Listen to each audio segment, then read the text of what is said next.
அந்த சுச்சுவேஷனையும் வந்து பேசினாங்க. அம்மாவை தான் காப்பாற்ற முடியல, அம்மானால ஒரு 4 பேர்த்த கண்டிப்பாக. பதிலில்லாத கேள்விகள் அந்த சூழ்நிலையை சொற்களால் விவரிக்க முடியாது. ஆனால் அப்போ நினைக்கிறீங்களா ஆறுதல் பண்ணிங்களா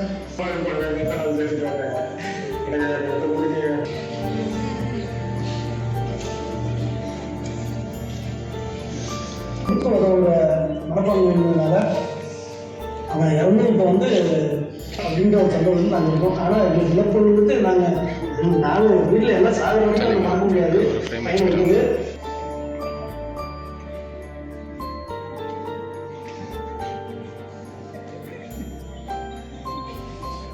இடிப்படாமல் ஓட்டல் அடிப்பட்டு தலையில் அடிப்பட்டு இறந்துட்டாங்க. அதுக்கு எந்த முடிவு எடுக்காமல் நான் வந்து ஆர்கன் டொனேஷன் வந்து எங்களுக்கும் வந்து நாங்கள் பேப்பரில் படிப்போம். காப்பாற்ற முடியும் அப்படின்னு சொல்லி ஆர்கன் டொனேஷன்ஸை பற்றி எனக்கு சூழ்நிலை சொன்னாங்க. அம்மாவோட எல்லா ஆர்கன் டொனேஷனையும் முடிச்சுட்டு